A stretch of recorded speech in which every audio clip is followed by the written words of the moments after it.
예, 오늘 우리에게 주신 하나님의 말씀은 사도행전입니다. 사도행전 제13장 23절로부터 31절까지 말씀입니다. 사도행전 제13장 23절에서 31절까지 말씀. 예, 찾으신 분들은 자신의 성경을 들고 자리에서 일어서 주시기 바랍니다. 네. 자, 그러면 우리 한 목소리로 같이 받들어 읽도록 하겠습니다. 시작.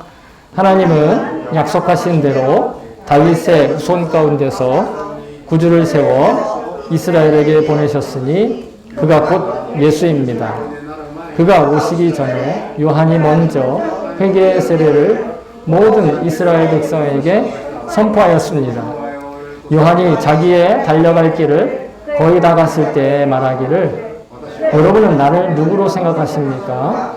나는 그리스도가 아닙니다.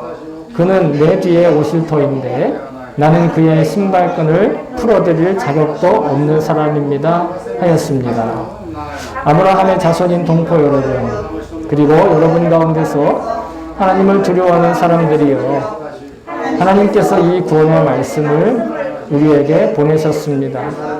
그런데 예루살렘에 사는 사람들과 그들의 지도자들이 이 예수를 알지 못하고 안식일마다 읽는 예언자들의 말도 깨닫지 못해서 그를 정죄함으로써 예언자들의 말을 그대로 이루었습니다. 그들은 예수를 죽일 만한 아무런 까닭도 찾지 못하였지만 빌라도에게 강요하여 예수를 죽게 하였습니다. 이와 같이 그를 가리켜 기록한 것을 다 행한 뒤에 그들은 예수의 시체를 나무에 내려다가 무덤에 두었습니다. 그러나 하나님께서 예수를 살리셨습니다. 그래서 예수는 자기와 함께 갈릴리에서 예루살렘으로 올라간 사람들에게 여러 날 동안 나타내 보이셨습니다. 이 사람들은 지금 백성에게 예수의 증인입니다. 아멘. 예, 주의 말씀입니다. 모두 자리에 앉아 주시기 바랍니다. 제가 잠시 설교를 위해서 기도하도록 하겠습니다.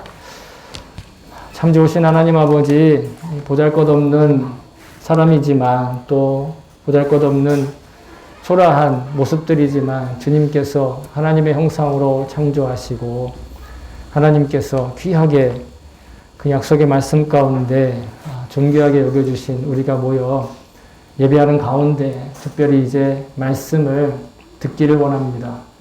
또 우리의 입으로 고백한 이 말씀이 우리의 각자 한 사람 한 사람에게 실제가 되고 현실이 되기를 원합니다. 그리고 하나님께서 부족한 사람 단에 세우셔서 말씀을 전하실 때 비록 인간의 목소리로 전해지지만 그 울림이 우리 각자의 마음에 닿았을 때 우리 내면에 살아계시는 성령님께서 하나님의 말씀으로 들을 수 있는 믿음을 주시옵소서.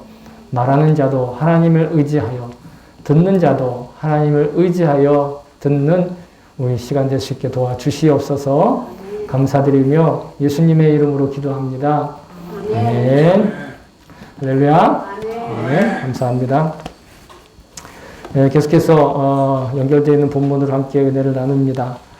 지난 주일엔 말씀을 단 한마디로 요약을 하자면 이 땅의 모든 존재하는 역사와 또 문화와 또 모든 관점들의 초점은 바로 예수 그리스도로 모아지고 있다라는 것입니다. 그래서 오늘도 바울의 설교를 통해서 우리의 믿음과 우리의 일상과 언행이 정말로 지향해서 나아가야 할 바를 다시 한번 점검하고 붙들 수 있기를 소망합니다. 그 가운데 먼저 우리가 주목하고 싶은 구절은 바로 23절에 있는데, 지난주에도 우리가 23절을 끝에 읽었는데 오늘은 23절을 첫 절로 읽었습니다. 예수님이 태어나셨는데 그것이 바로 하나님이 약속하신 것이다. 다시 말하면 하나님께서 약속하신 것을 이루시려고 예수님을 태어나게 하셨다라는 겁니다. 이 땅에 많은 종교들이 있습니다. 우리 기독교도 사실은 그 종교의 틀을 가지고 있습니다. 그래서 기독교가 종교라는 걸 부인할 수는 없습니다. 하지만 대부분 우리 기독교 이외의 다른 종교들에서는 찾아볼 수 없는 특징이 우리 기독교 안에 있는데 그것은 바로 약속을 중요시 여긴다라는 것입니다. 다른 대부분 종교들은요, 약속보다는요, 어떤 수행이나 어떤 정성을 들이는 것이나 아니면 어떤 열심을 내는 것을 굉장히 강조합니다. 또 강요하기도 합니다. 그렇게 정성 들여 수행을 잘하는 사람은 자기가 원하는 바를 성취하고 또 그래서 소위 말해서 속된 복을 누리는 것, 이것을 목표로 하고 있습니다. 또 일정한 교리를 세워놓고 그 교리 안에 어떤 규범이나 룰, 생활 지침 이런 것들을 지키게 해서 그것을 지켰을 때 비로소 구원을 얻게 되거나 뭐 구원의 등수에 들거나 아니면 자기 소원을 성취하게 된다. 이런 이야기들을 하고 있습니다. 그래서 이런 면에서 보면 우리 이 인간 사회에 있는 종교라는 것들도 사실은 어디까지나 인간의 편리함을 위해서 편의에 의해서 발전되고 변화되어 온 하나의 생활 방식 중에 하나다. 문화의 유산이다. 이렇게 할 수 있을 것입니다. 그렇기 때문에 종교 생활을 잘 하려면 거기에서 말하는 규제와 규범 이런 것들이 잘 규정되어야 하고 정리가 잘 되어야 하고 또 때로는 시대와 환경에 따라서 교리가 변경되기도 합니다. 종교는 그렇죠. 그래서 어떤 종교는 옛날에 많은 사람들이 믿었지만 지금은 사라진 종교들이 있어요. 예를 들면 조로아스터교라고 하는 종교가 있어요. 여러분 생소하신 분들이 많을 겁니다. 또 마니교라고 하는 종교도 있어요. 저기 한국에 있는 이단 마니교 말고 영어 마니교라고 있어요. 각각 무엇을 섬기냐면 뭐 어떤 종교는 불을 섬깁니다. 불. 네. 배화교라고 해서 조로아스터교가 바로 불을 섬겨요. 또 어떤 종교는 이원론을 섬기는데 그게 뭐냐면 이 세상에 선한 신이 있고 악한 신이 있고 그 선한 신과 악한 신의 다툼이 바로 인간 사회에 일어나는 일들이다. 그렇게 설명을 하죠. 근데 그 모든 종교들은 지금 종적을 감추었습니다. 근데 우리가 믿는 기독교라는 종교도 어떻게 종교적인 틀로 보고 종교적인 시점에서 보면 이 표면적으로는 어떤 우리에게도 규칙과 또 율법과 교리의 체계가 있어요. 그죠? 그런 것들을 잘 배우고 있지 않습니까?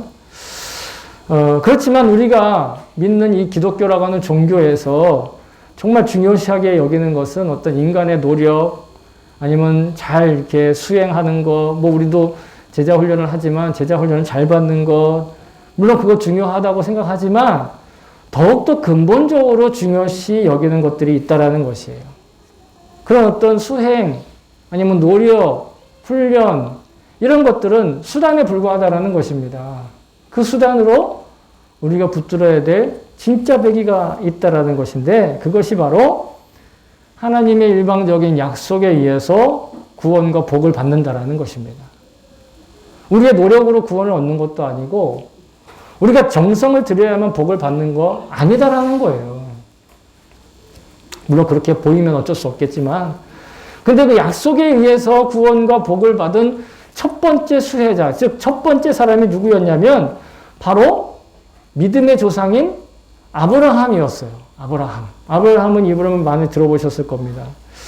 근데 애초에 유대인들은요, 이 아브라함이 자신들의 민족의 어떤 시조로서 하나님께 선택을 받았다. 이렇게 정도만 알고 있었어요. 다시 말해서 우리나라 사람들이 뭐 일본은 나름대로 그 신이 있죠. 아마테라스 오미가미니 뭐 이런 신도 있고 또 우리나라 사람들은 뭐예요? 단군. 그 신화가 있잖아요. 그런 것처럼 유대인들은 처음에 하나님이 자신들의 민족을 위한 민족신으로서 하나님을 생각하고 있었어요. 그래서 아브라함을 선택했다. 이렇게만 이야기하고 있었는데 여러분 성경을 자세히 읽어보면 유대 민족이 유대 민족이 하나님을 민족신으로 섬기기 위한 수단으로서 아브라함이 선택된 것이 아님을 알 수 있다는 거예요. 어떻게? 이 땅에 살고 있는 모든 사람들이 하나님의 형상을 가진 모든 존재들이 그들에게 복된 삶을 채워주기 위해서 하나님이 특별히 아브라함을 또 유대 민족을 선택하셨다라는 것이죠. 그래서 하나님께서 이 아브라함이 아직 아브람일 때, 즉 그의 이름이 열국의 아버지로 바뀌기 전에 그를 부르시면서 사명을 주시면서 이렇게 말씀하셨어요. 이렇게 약속하셨어요. 뭐라고? 내가 너로 큰 민족을 이루고 내게 복을 주어 내 이름이 창대하게 하리니 너는 복이 될지라. 아브라함이 복이 될 거라는 거예요. 아브라함이 복이 될 거라는 거예요. 근데 여러분, 성경을 자세히 읽어보면 아시겠지만 11장에서 12장 넘어갈 때 아브라함이 하나님께 대해서 어떤 믿음의 이 행동을 보여준 적이 없어요. 어떤 아브라함이 하나님께서 칭찬할 만한 뭔가 실적이 없어요. 행실이 없어요. 실력도 없고 뭐 업적을 남긴 것도 없습니다. 그냥 하나님께서 그 족보 끝에 있는 아브라함을 선택하셔서 그에게 복 주겠다고 그냥 일방적으로 선포하신 거예요. 아브라함이 그 복 자체가 될 거다. 너 복을 받을 뿐만 아니라 네가 그 복이다. 이렇게 얘기했다라는 거예요. 그러면서 연이어 이렇게까지 말씀하십니다.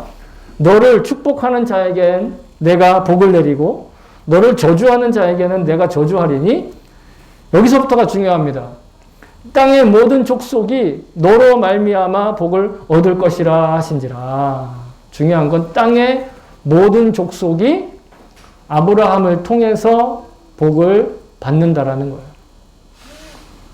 하나님께서 아브라함을 선택하시고 그가 복이 되게 하신 그 자체가 복덩어리, 즉 그 자체가 복덩이가 되게 하신 건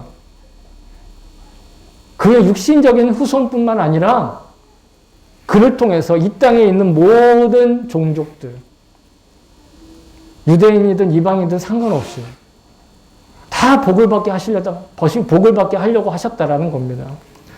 우리말로는 모든 족속이라고 나와 있는데 일본어로 보세요. 지상에 시족들, 그러니까 모든 사람들을 얘기하는 거죠. 모두가 아브라함으로 인해 복을 받는다.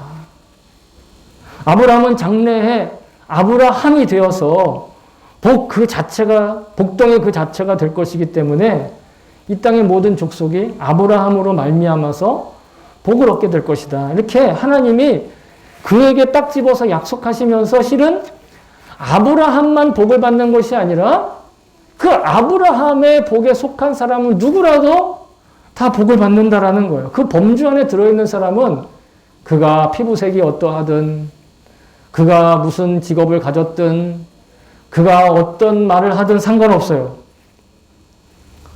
영어를 잘해도 못해도 일본어를 잘해도 못해도 상관없어요. 그냥 아브라함의 약속의 범주에 들어가 있으면 다 복을 받고 다 구원받는다라는 것이에요. 우리가 어떻게 생활 했느냐, 우리가 어떤 실력을 갖추었느냐, 혹은 정성을 들였느냐에 따라서 복이 있느냐 없느냐 결정되는 것이 아닙니다. 아브라함에게 약속하신 하나님이 스스로 약속하시고 맹세하신 것으로 인해서 실은 이 땅에 하나님의 형상으로 살고 있는 누구나 다 어때요? 복을 얻게 된다라는 거예요. 구원을 얻게 된다라는 거예요. 여러분, 이건 놀라운 말씀입니다. 난 아브라함하고 상관없어. 이게 아니에요. 지금 우리에게 하시는 말씀과 마찬가지라는 거예요. 아브라함에게 주신 복이 지금 내게 주어졌다는 거예요. 여러분, 저와 여러분이 이미 이 축복 안에, 이 복된 삶 안에 속하여 있다라는 것이에요. 놀라운 약속이죠. 그러니까 지금 이제부터는 자신의 인생에 대한 관점을 바꾸셔야 돼요.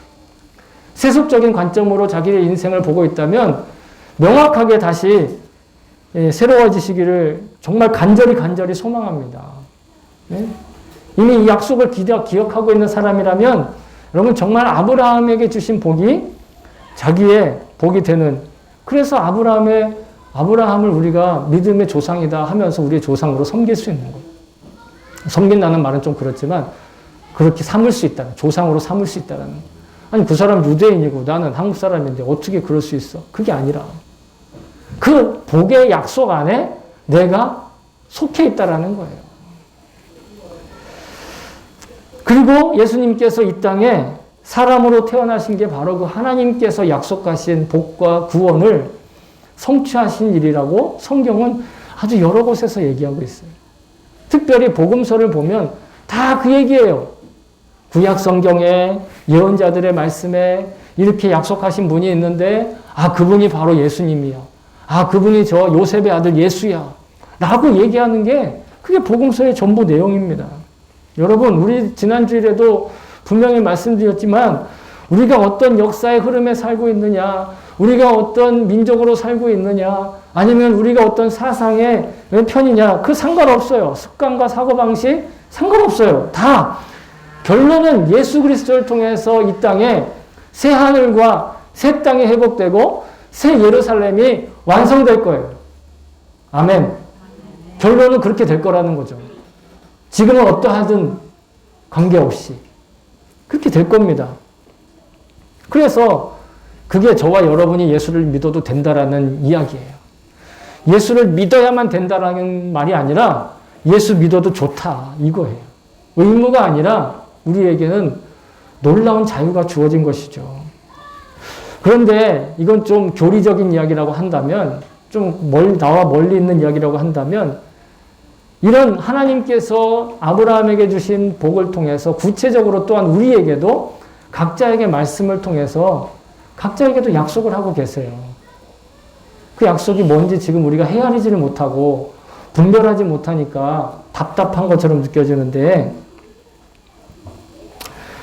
성경에 기록되어 있는 하나님의 약속하신 구원과 말씀의 성취가 자기에게 구체적으로 이루어지는 일들, 현실 속에서도 분명히 일어나고 있음을 제가 저의 삶을 통해서 여러분께 잠깐 소개를 하고 싶습니다. 대단한 간증이 아닙니다. 이렇게 눈 초롱초롱 하실 필요는 없는데, 여러분, 제가 원래 신학대학교를 갈 때 목사가 되려고 신학대학교를 간 것이 아니에요. 전에도 한번 한 적이 있었는데, 제가 신학대학교 입시를 보면서 면접을 보잖아요. 학교 면접을 보는데 그 면접 볼 때 교수님이 지금 이제 돌아가셨지만 제 학과, 제가 선택한 학과의 여자 교수님이셨는데 그 교수님이 대뜸 이렇게 물으셨어요. 저한테. 자네 목회할 건가? 딱 그거 딱 물어보셨는데, 자네 목회할 건가? 하고 가가 끝나자마자 끝나기도 전에 아니요 라고 제가 대답했어요.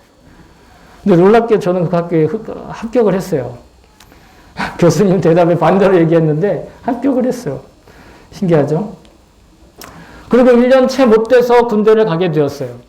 그 배경 이야기는 복잡하지만 어쨌든 군대를 가게 되어서, 그러면서 이제 군대를 갔다 오면서 그 안에서 제가 기도하면서 주님이 주신 감동을 통해서 내가 이 학교는 졸업을 해야겠구나. 1년도 안 다녔으니까 자퇴하고 다른 학교를 또 갈 수 있잖아요. 근데 그렇지 않고 내 이 학교를 졸업을 해야겠구나라는 그런 기도 가운데 약속의 말씀으로 응답을 받게 되었습니다. 그리고 복학을 하죠. 그리고 어쨌든 4년을 잘 다니고 또 대학원을 가는데 또 고민이 생겨요. 내가 대학원을 진학해서 이제 진짜 대학원을 가면 정말 목회자가 돼야 되는 거예요. 학부 공부는 그냥 관두고 중간에 갈 수 있지만 대학원을 일단 들어가면 무조건 가야 돼요, 이제는. 근데 그 대학원을 진학할 때도 그 고민 가운데 있을 때 친구의 입을 통해서 하나님이 또 말씀과 격려를 통해 그 약속을 하신 것을 체감할 수 있게 되었어요. 그러다가 이제 목회를 하면서 정말 제가 이제 앞으로 장래를 위해서 기도하고 있는 그때에도 또 하나님께서 말씀을 통해 약속을 주시고 그 응답을 통해서 결국 일본에 와서 이렇게 목회자로서 사역을 하고 있습니다. 제가 이 일본에서 목회를 하는 건 바로 하나님이 약속하신 그 약속의 성취인 것을 저 스스로는 분명하게 확실히 알고 믿고 있습니다. 그리고 더불어서 그 과정 가운데 여러분들에게도 저를 통해서 주신 약속의 말씀, 이것이 여러분들에게 정말 믿어질지 안 믿어질지는 주님께서 역사하시겠지만 저에게 주신 감동으로 여러분과 함께 나누고 싶은 에피소드가 있는데, 그게 바로 제가 신주쿠에 있는 중앙영광교회에서 전도사로서 사역하고 있을 때 이제는 교회를 개척해야 될 그 시기가 되었어요. 그때 당시에. 그래서 이제 교회 개척을 위해서 기도를 하면서 있는 과정 중에 제가 말씀을 읽다가 말씀 가운데 제가 처음 신학교를 가야겠다라고 결정하게 된 어떤 그런 감동이 동일하게 찾아오는 경험을 했어요. 제가 신학교를 결정할 때도 이렇게 좀 사람들한테 말하면 좀 신비하다고 할까요? 사람들과는 좀 다른 그런 경험을 했는데 그런 똑같은 감동이 저에게 왔어요. 심장이 뛰고 뒤에 이렇게 식은 땀이 쭉 흐르면서 뭔가 내가 이 말씀 붙들지 않으면 안 될 것 같은.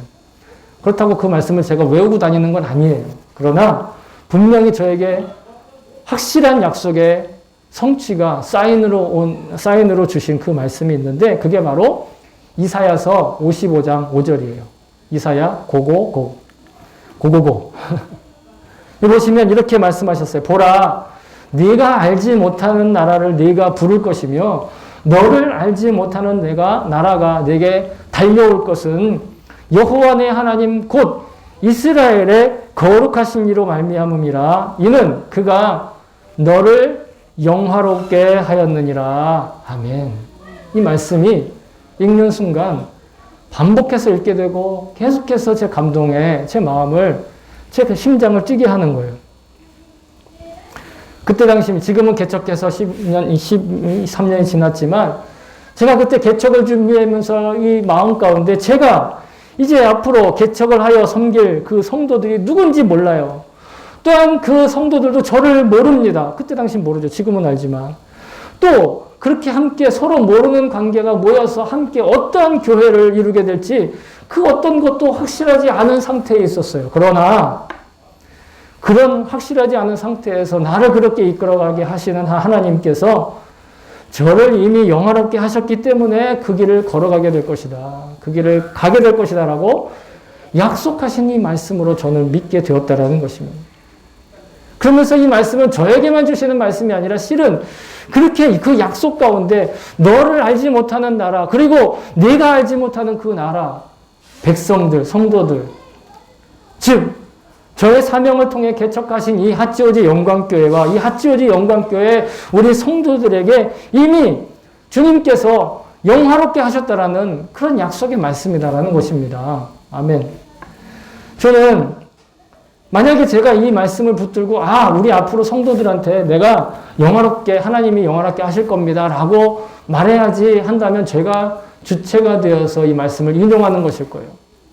근데 이 말씀을 자세히 보시기 바랍니다.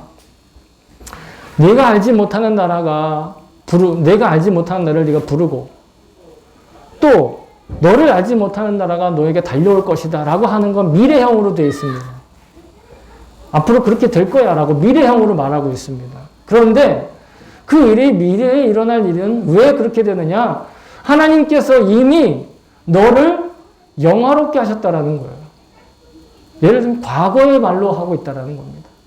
하나님께서 이미 그 약속의 말씀으로 이미 영화롭게 하셨기 때문에 네가 알지 못하는 나라도 나에게 다가올 것이고 너를 알지 못하는 나라를 네가 부르게 될 것이다. 그래서 제가 히브리어는 좀 너무 어려우니까 영어 성경으로 다시 한번 살펴봤어요. 우리말 성경이 정확하게 어떻게 번역을 하고 있는지. 그래서 NIV 성경을 봤는데 거기엔 이렇게 표현하고 있어요. 외우지 못했지만 have 플러스 PP, 즉 have 플러스 has 플러스 현재 완료. has 플러스 동사 뭡니까? 동사. 하여튼 좀 현재 완료형으로 표현되고 있다라는 즉 뭐냐면 이미 그때 이루어져서 그 유효한 상태가 완료된 상태가 여전히 이루고 있다라는 거예요. 앞으로 그렇게 영화롭게 할까가 아니라 이미 영화롭게 한 것이 여전히 우리에게 유효하다라는 거예요. 그리고 그 현재는 계속해서 앞으로도 계속 지속될 것이고. 여러분, 이 약속의 말씀은 저만 든든하라고 주시는 말씀이 아니라 하나님께서 저와 여러분들에게 동일하게 하신 말씀이라고 저는 믿습니다. 그때 과거에 있는 일이지만 이미 하나님은 과거와 현재와 미래 모두를 다 주관하시긴 분이기 때문에 하나님께서는 시간과 공간의 제약을 받지 않으세요. 그건 하나님께서 미래에 약속하시고 완성되고 성취된 것이나 다름없는 그 말씀을 우리에게 주셨습니다. 물론 우리는 시간과 공간의 제약을 받는 우리의 입장에서 보면 미래의 일이지요. 영화롭게 되는 것도 미래의 일일지 모릅니다. 이미 하나님께서 저와 여러분을 영화롭게 하셨다라는 거예요. 여러분, 제가 이 교회를 의를 가지고 잘 지키고 어떤 프로그램을 가지고 잘 섬기고 아니면 목회에 놀라운 재주가 있거나 또 그것도 아니면 영적인 특별한 능력이 막 나타나서 그래서 영화로운 것이 아닙니다.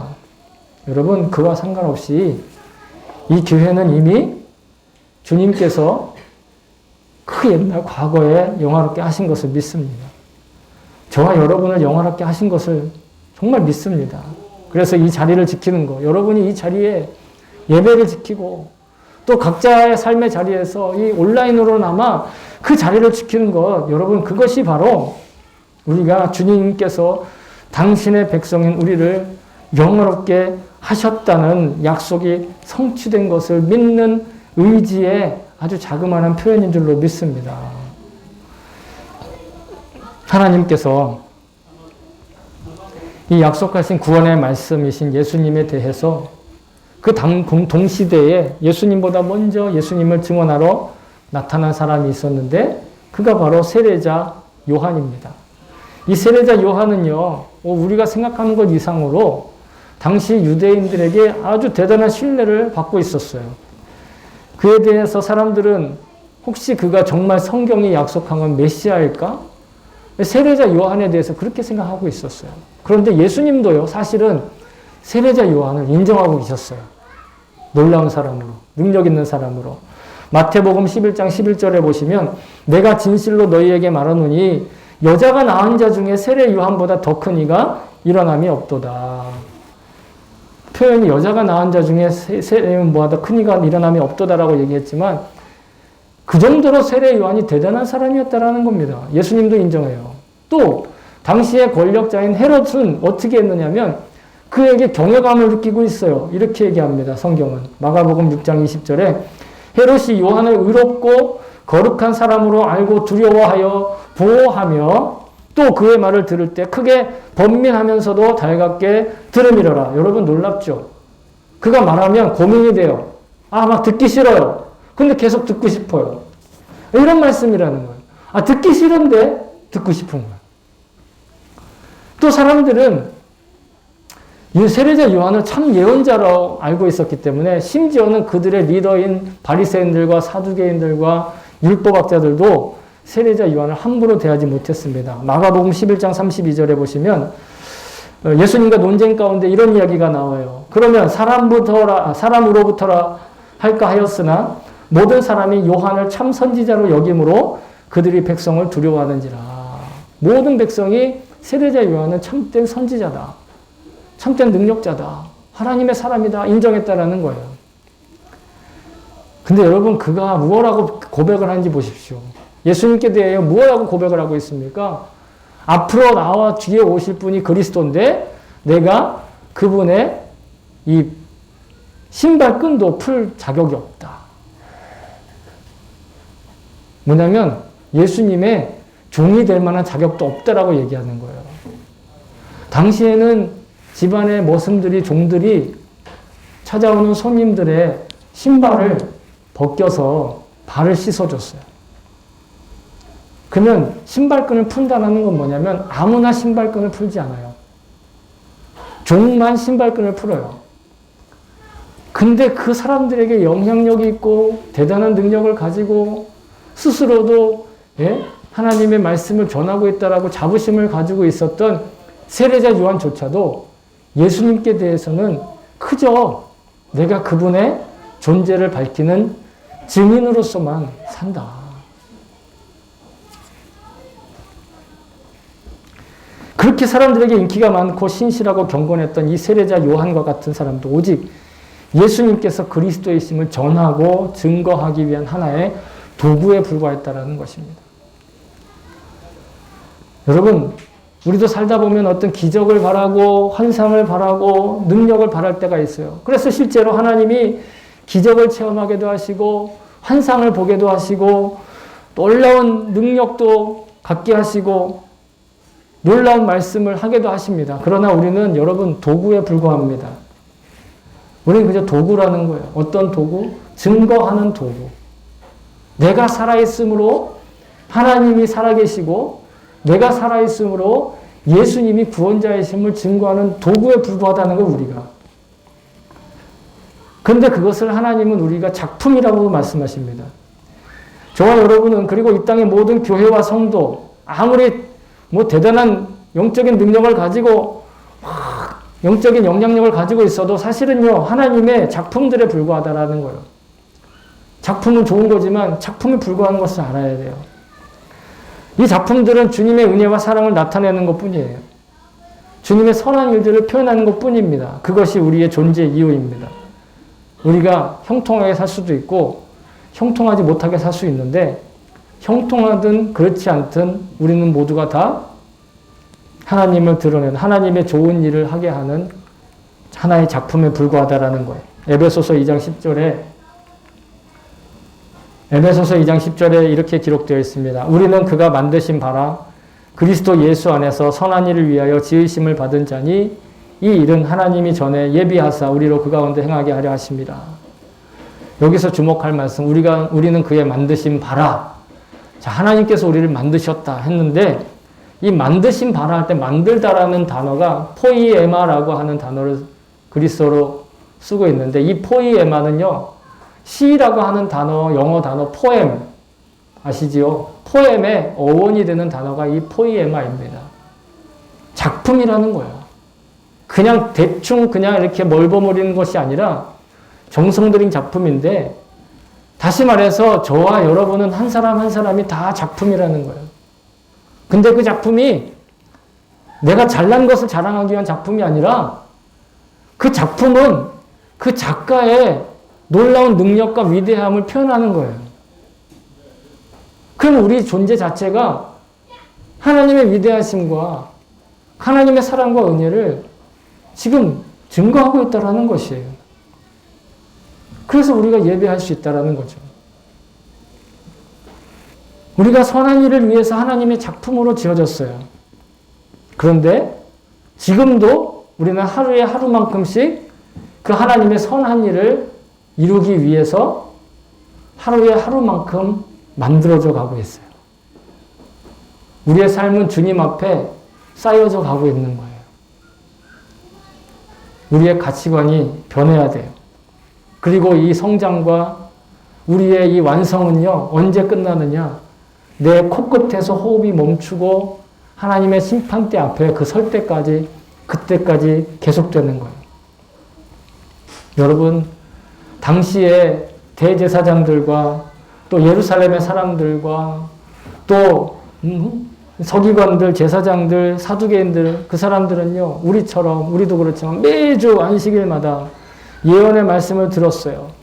심지어는 그 통째로 외우기까지 했어요. 그런데 예수님을 제대로 알지 못하였다라는 것이죠. 그 증거가 뭡니까?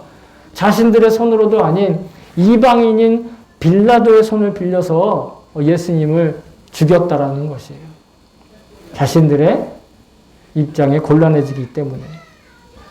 아무리 많은 구절을 외우고 체험이 있고 환상을 보았고 심지어 어떤 사람들은 자기가 귀신을 쫓아냈다고 이런 자랑을 하는 어떤 영적 감각이 있다고 주장한다 할지라도 여러분 구원의 말씀이신 예수님과 아무런 상관도 없이 사는 사람이라면 그 자체가 불행이요 사실은 그 자체가 저주라는 거예요. 아무런 의미가 없다라는 것이에요. 예수님의 가르침이 그 삶의 기준이 되지 않고 예수님과의 그 약속이 그 삶의 비전이 아니면 예수님과 관계없는 사람이에요.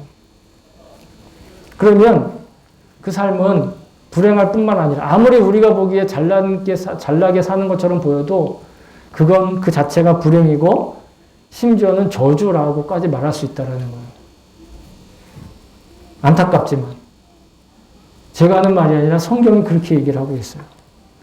이 세상, 그러한 사람들에 대해서 이 세상과 우리 인생의 마지막 날에 있을 심판대에서 그런 예수님과 아무런 상관없이 놀라운 일들을 벌이고 놀라운 능력을 가지고 있던 사람들이 어떻게 예수님께 판결을 받는가?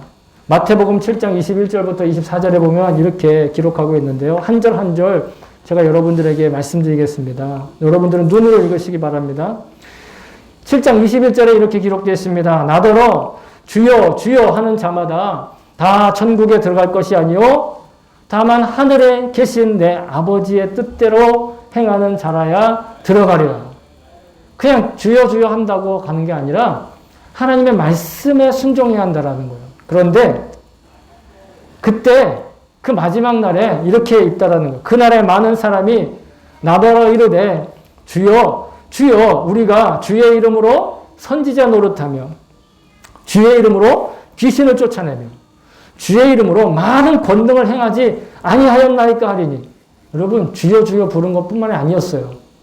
이들은 권능을 행했고 귀신도 쫓아냈다라는 거예요. 기적도 보여줬다라는 거예요. 놀랍죠?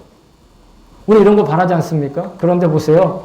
예수님 뭐라고 하시냐면 그때 내가 그들에게 밝히 말하되 내가 너희를 도무지 알지 못하니 불법을 행하는 자들아 내게서 떠나가라 하리라. 기적을 행했다고요. 예수님의 이름으로. 귀신도 쫓아냈다고요. 예수님의 이름으로. 근데 정작 예수님은 그들을 알지 못했다라는 거예요. 왜? 그들이 예수님을 바라보지 않고 예수님을 알지 못했기 때문이라는 거예요. 여러분, 기적을 일으키지 못해서 믿음이 없는 것 같습니까? 귀신을 쫓아내지 못해서 기적이 없는 것, 믿음이 없는 것 같습니까? 뭔가 예언을 못해서 믿음이 없는 것 같습니까? 그렇지 않아요. 예수님 모르면 기적을 행했어도, 권능을 행했어도, 말씀을 통째로 다 외우고 있어도 예수님 모르면 예수님 마지막 날에 그렇게 하신다라는 거예요. 난 널 모른다. 예수님만 알면 돼요. 근데 그 예수님을 어떻게 아느냐? 마지막 24절. 그러므로 누구든지 나의 이 말을 듣고 행하는 자는 그 집을 반석 위에 지은 지혜로운 사람과 같으리니. 예수님 말씀을 들었으면 그 말씀대로 행하는 거예요. 예수님 말씀이 성경에 기록되어 있잖아요. 구체적으로는 이 7장이 속해 있는 마태복음 5장, 6장, 7장 집에 가서 진지하게 다시 한번 읽어보세요. 예수님의 산상수훈의 가르침인데 그 말씀을 듣고 행하는 사람이 예수님을 아는 사람이라는 거예요. 예수님이 뭐라고 했는지도 모르면서 귀신 쫓아내면 뭐예요? 예수님 바라보지도 않는데 그냥 예언한다고 막 이런저런 얘기하면 그거 점쟁이랑 똑같은 거예요. 여러분, 예수님의 말씀 그 가르침을 듣고 행하는 자가 바로 예수님의 시리아이, 즉 예수님과 서로 아는 자가 되는 거예요. 예수님과의 친구가 되는 거예요. 그렇기 위해서 우리가 훈련도 받고 그렇기 위해서 말씀도 외우는 것이고 말씀도 아는 것이지 뭔가 자랑하기 위해서 나 이 정도로 알고 있어. 나 이 정도로 대단한 믿음의 사람이야. 내가 귀신을 몇 명이나 쫓아냈는지도 몰라. 내가 몇 사람이나 고쳤는지 몰라. 현혹되지 마세요. 정말 예수님을 아는 사람이 되어야 될 줄로 믿습니다. 여러분, 예수님을 아는 사람이 바로 약속에 속한 사람인 거예요. 그러나 지금 내가 완벽하게 못 산다. 나는 거룩하지도 않아. 경건하지도 못하. 걱정하지 마세요. 아까 이사야서 55장 5절에 뭐라고 그랬다고요? 우리를 이미 영화롭게 하셨다고요. 여러분, 이 약속의 말씀 믿들고 주님 바라보며 나아가는 것, 그것이 바로 주님을 아는 것이에요. 예수님의 말씀을 살기로 결단하는 거예요. 지금 그 결단대로 못 살아도 물론 괜찮아요. 지금은 괜찮아요. 그 결단한 대로 순종하기를 원하면 하나님께서 그 힘을 주신다라는 거예요. 용기를 주신다라는 거예요. 당장 지금 거룩하고 경건하게 살지 못한다고 좌절할 필요 없어요. 또 포기할 필요도 없어요. 이미 하나님은 우리를 아브라함을 통해서 그 아브라함의 약속에 속해 있는 사람은 누구나 다 그 복을 받게 하신다고 하셨으니까. 문제는 여러분, 우리에게 있는 문제는 단 한 가지 문제밖에 없어요. 시간 문제밖에 없어요. 시간 문제. 능력의 문제가 아니고 실력의 문제가 아니라. 성경에 우리가 구원받았다는 예정되어 있다는 말씀 아시죠? 구절은 찾지 않겠습니다만 성경에 분명히 우리의 구원이 하나님이 예정하셨다고 그랬어요. 이거는 우리의 구원조차 운명이다 이 뜻이 아니에요. 우리의 구원이 지금 다 예약되어 있다는 뜻이에요. 우리가 비행기 타러 갔을 때 예약되어 있으면 비행기 타잖아요. 근데 1개월 후에 예약이 되어 있어요. 그럼 우리에게 있어서 문제는 뭐예요? 비행기가 없는 것도 문제가 아니고 돈이 없는 것도 문제가 아니고 뭐만 문제 남았어요? 기다리는 시간만 문제라는 거예요. 우리의 완성은, 우리 믿음의 완성은 시간 문제라고요. 다 예정되어 있다라는 거예요. 근데 사람들이 끝까지 기다리지 못하니까 그 자리, 그 시간에 가서 비행기를 못하는 거예요. 그 자리, 그 시간에 가는 걸 중간에 포기해버리는 거예요. 다만 바라보고 살면 돼요. 주님만. 이렇게 우리에게 약속하신 구원을 이루시기 위해서 예수님이 우리의 모든 죄에 대한 책임을 대신 지시고 십자가에 죽으셨어요. 초라하게. 그런데 하나님은 예수님을 다시 살리셨단 말이에요. 왜? 우리도 예수님처럼 죽지만 예수님처럼 부활할 것이기 때문에. 문제는 뭐다? 시간 문제라고요. 예수님이 부활의 첫 열매가 되셨다는 말씀이 있어요.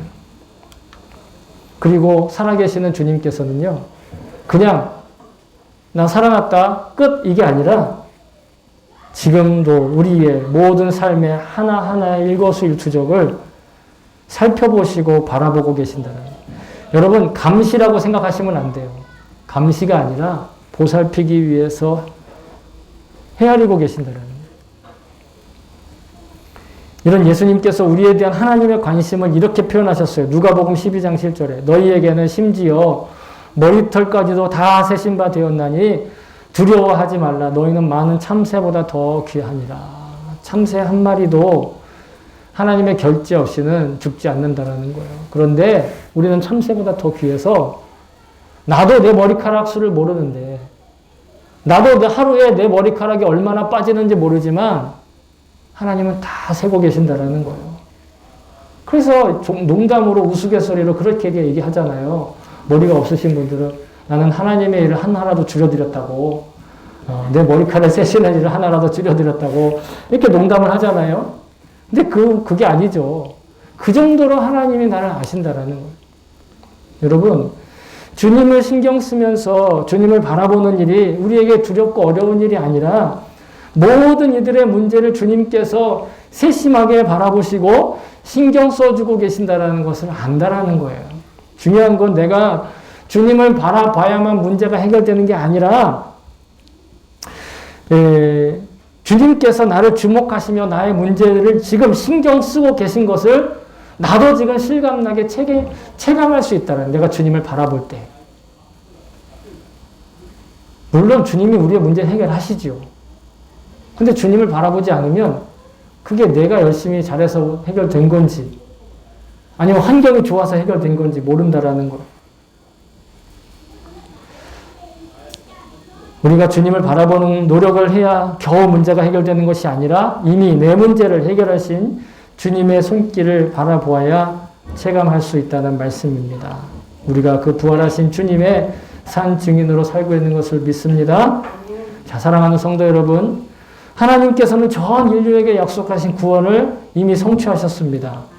그리고 그 구원의 약속을 믿는 이들의 구체적인 삶에도 또한 개별적으로 약속하시고 그 약속을 이루어가고 계십니다. 저와 여러분이 어떤 자격 요건을 갖추어야 구원을 얻거나 형통하게 사는 복을 누리는 것이 아닙니다. 이미 우리의 복된 삶은요, 아담과 아브라함을 통해서 약속된 것이에요. 우리의 구원은 예수 그리스도의 십자가와 부활을 통해서 또 성취되었어요. 이제 우리에게 필요한 건 뭐냐? 그 복과 약속과 구원의 성취를 그냥 믿고 살아가는 거예요.